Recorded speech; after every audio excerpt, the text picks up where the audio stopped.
Impact Teams Radio. Welcome to Impact Teams Radio, the show where we explore what it takes to be a leader of the leaders in corporate America. Get ready to be inspired and discover proven tips for going from average to exceptional. Now, here's your host and guide, Tony Sherman. Hello and welcome to another exciting, fun-packed episode of Impact Teams Radio, the radio show designed to help you to succeed in corporate America. The thrust of this show, as most of our loyal listeners know today, is the problem with a lot of American culture is it teaches you to chase the exceptions and not the exceptional. But we here on Impact Team Radio, every single week, without fail, interview an exceptional, proven leader who has been through the trenches, succeeded, and learned how to be a leader of leaders.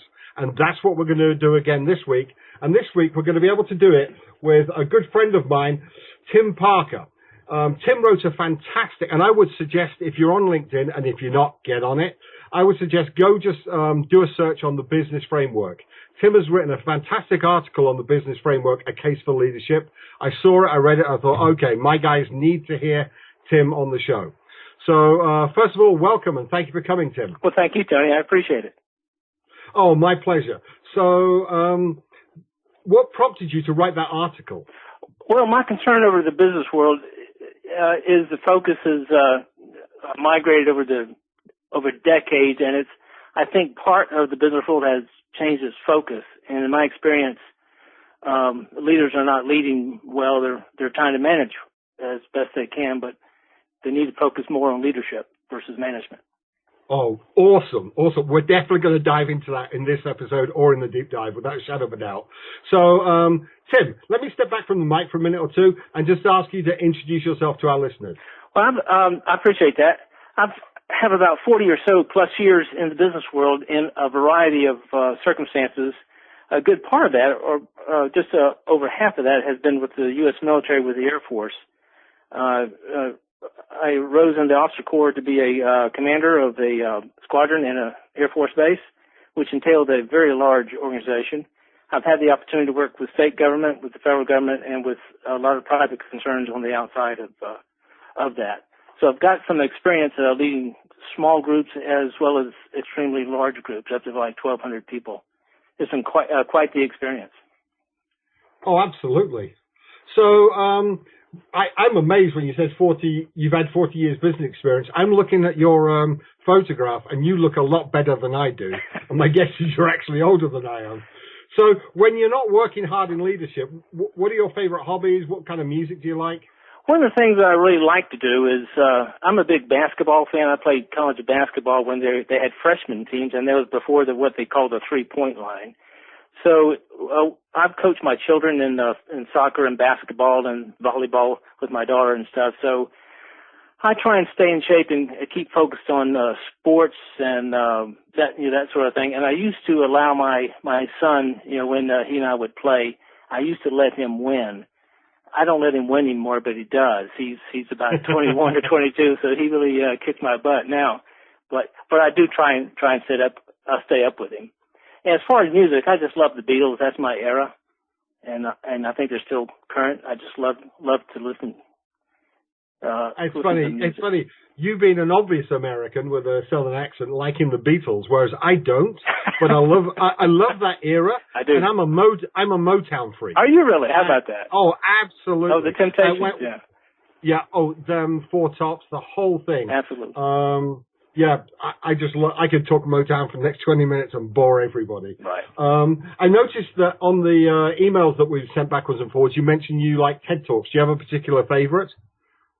Say that again? Oh, TED Talks.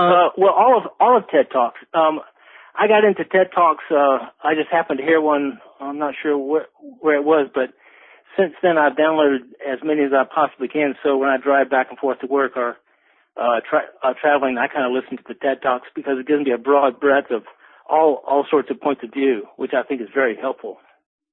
And it's very hard to listen. You very rarely get a bad TED Talk, do you? No, very rarely. Even though some of the topics are sort of not in my wheelhouse, many of them are. Oh, yeah.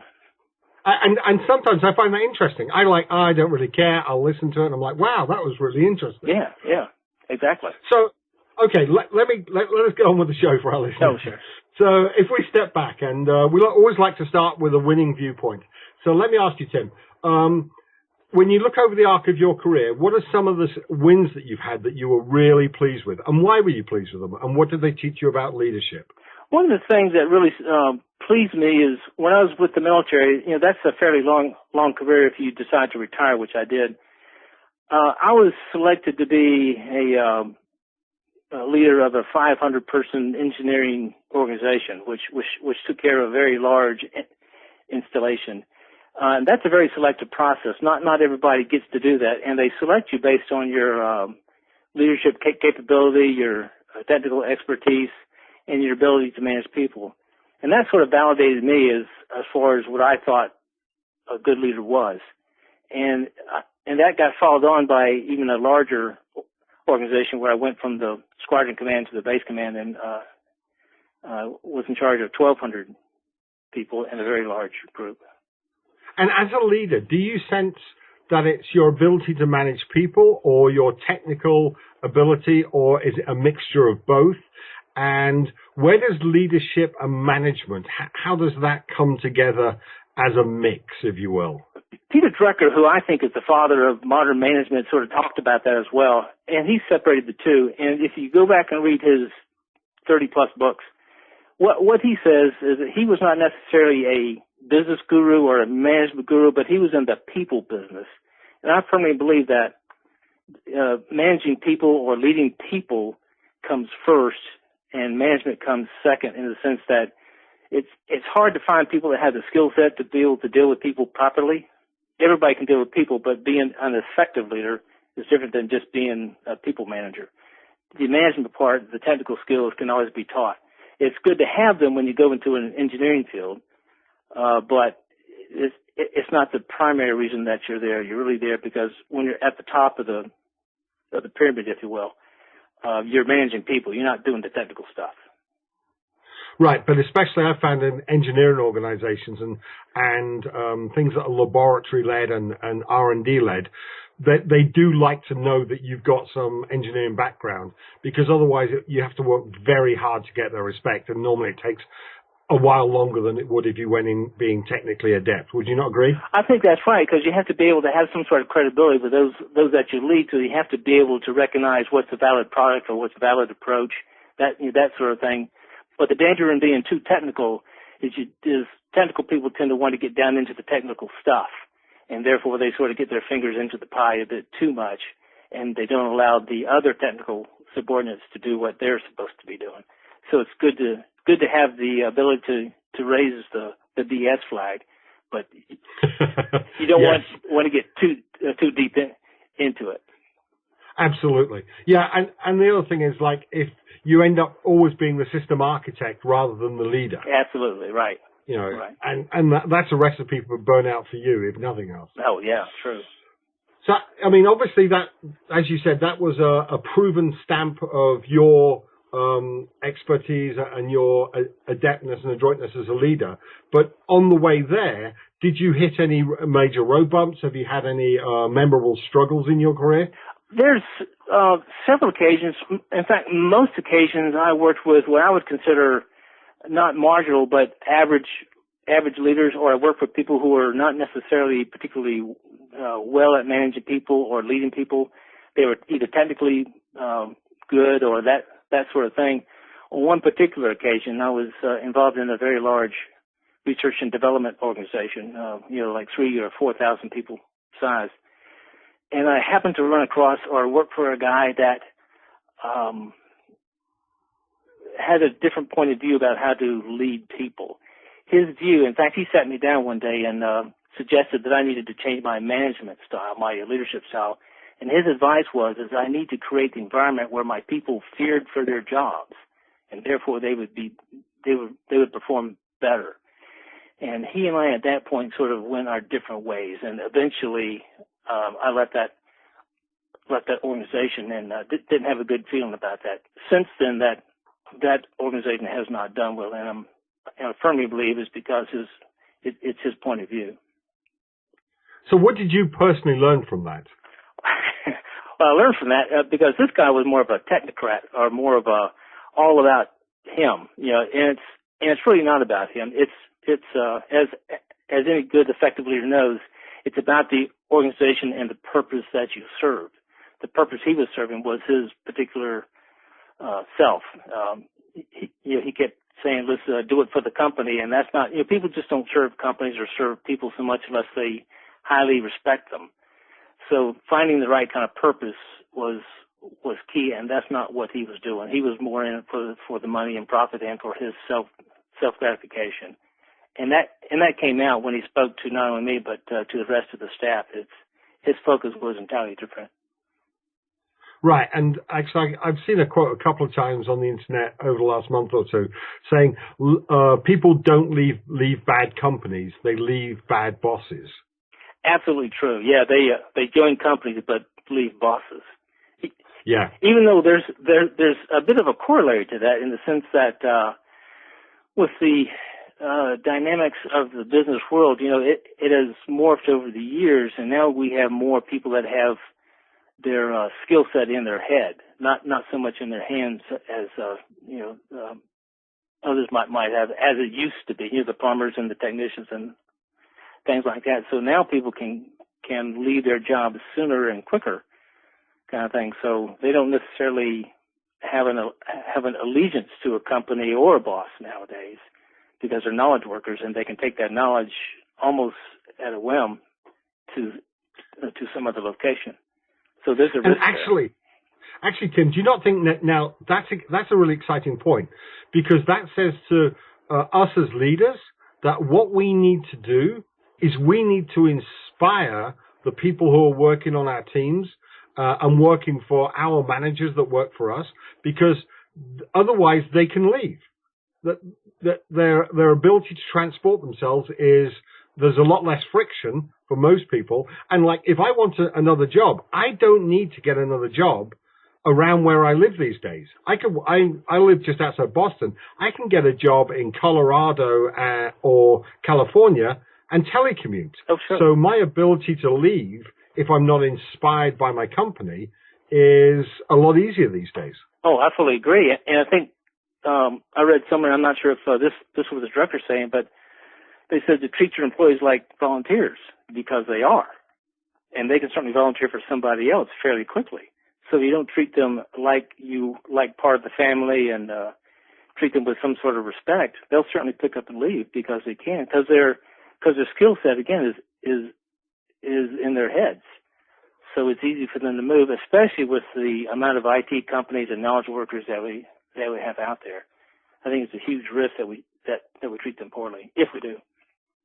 Right. And therefore, that also says that as a leader, part of your responsibilities, as well as making sure we get the right kind of people on board, is making sure that we develop and grow and nurture the right kind of culture. And I think culture is its own beast, if you will. Oh, I agree with that. Yeah. In fact, Dan Pink wrote a book about the three things that drive people. In fact, the name of the book is Drive.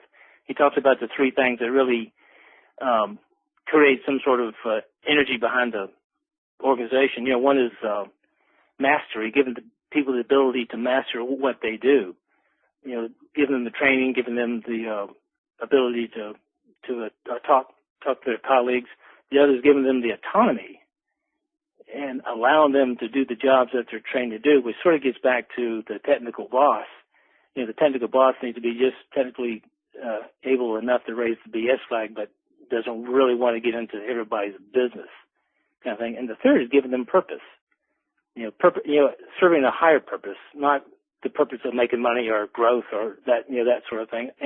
And I have worked for a company that declared that they're working for a higher purpose, but let's focus on growth, which is two different things. And people just don't get energized on growth for a company or for some for Wall Street so much as serving a higher purpose. Yes, because ultimately you'll pay me a salary, and if I grow, typically if I grow 20% this year, my salary typically doesn't grow 20%. So tying me to growth is a lot less than, I work for a company called Bit9, and they're fantastic. And the whole purpose in terms of securing corporate America from external attacks and making enterprises more secure is something I really buy into. In fact, my oldest son is in the security industry himself. So we buy into that purpose far more than we would ever buy into financial growth. Oh, sure, yeah. And I think there's some risk in the sense that if you look at the ratio of what the CEOs make typically versus the average salary, Peter Drucker recommended like a 20-to-1 ratio, but nowadays, the average is around 250 to 1. Yeah. So, seriously? So if you want to say, well, I want to work for the company, for the CEO who's making 250 times more than what I'm making, oh, wait a minute, I'm not too sure I want to work so hard, because he's making the money, not me, kind of thing. So I think that's part of the reason why I'm so focused on effective leadership, and let's sort of get away from profit for the means of Wall Street and others who are really making the profit. So I think that also says, and I'm speaking now to our listeners, especially if you're a junior leader and you're starting to develop your career, you have to start to look for this idea. You can enable your people to gain mastery through training courses. You can give them as much autonomy as they can bear, but you have to find a purpose, if only team-based, so that your people will be dedicated to your team and the success of your team. I think that's something that even if the company doesn't necessarily do it, we can find versions of that within our own working teams, I believe. Yeah, and I think it's driven not so much by the culture, because there's a lot of companies who will say one thing and do the other, but it's really driven just as you said, by the individual leader. Even though they may be a junior leader or a middle manager, that's the people who drive the success of the company. However you want to measure that. Some people measure it in profit margin or growth of the company, and where the company fits on the Fortune 500 or not. But it all depends on how you measure success and your purpose. If it's serving the purpose and you're doing well at that, to me, that's measuring your success properly. I would agree with that. Yes. So you've talked about some of the areas where you struggled. You talked about some really good, solid successes there. How did you become the leader that you are today? Were you mentored, or, you're obviously a well-read man. You've already mentioned Pink, you've mentioned Drucker, and I'm sure you could have mentioned half a dozen other leading luminaries. But how did you grow? Were you mentored, or was it self-taught? Did you pick situational mentorship? Well, I wish I would have been mentored. I didn't figure that out until midway through my career, and it probably hurt me more than helped me. It dawned on me about 15 to 20 years in that there's a lot of people who are making a lot of great moves and I'm not, and what's with that. And I happened to run across someone who I thought emulated the kind of effective leader that I wanted to be. The person was a guy who was in a very, very high position, but really took care of the people that worked for him. And that's the guy that I tried to figure out how to emulate. It turns out at the time he was an Air Force colonel, but he retired because of his leadership skills and his ability to convey purpose and develop his staff. He ends up with 4 stars on his shoulder. Brilliant guy. Just focus on people, and you had to do the mission. That was the purpose, serving a higher purpose, and just a brilliant guy. Yes, and actually, I'm like you. I didn't really understand the value of mentorship till a lot later in my career. And I think if we could teach let's call them the millennials, if we could teach young people one thing in corporate America, it's get themselves into mastermind groups and find a few mentors. And if you're really smart and dedicated, get yourself a coach, because it pays huge dividends, not only in financial terms, not only in career growth, but also in personal satisfaction, your ability to impact the world. I absolutely agree. And what I learned from this guy that sort of mentored me is I didn't understand what leadership really was.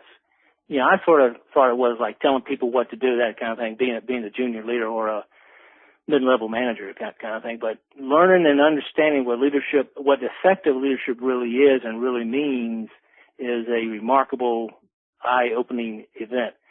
And I say learning what leadership means, there's a handbook written by Bernard Bass, and I call it a handbook, but it's really not. It's like 2,000 pages kind of thing. So there's a lot to learn. There's lots of different ways to look at leadership, but understanding what the effect of that is, it makes a difference. It's like a night and day difference in the effectiveness of your team and your organization. Is that handbook too big for a person to buy and learn, or would you recommend that someone would actually get that book? If you wanted a very, very broad brush, it's almost too much information. It sort of captures every point of view that you could possibly have. So to pick out the pieces that are really effective or really that is pertinent to what you're doing may be difficult. I would really suggest, if you're not sure what leadership really means to you, then just like you had suggested, find a coach or find someone who understands the purpose of it and what it can do for you, and sort of get a mentorship going. I think it's very, very important in the business world today, not only on the profit side, but on the nonprofit side as well.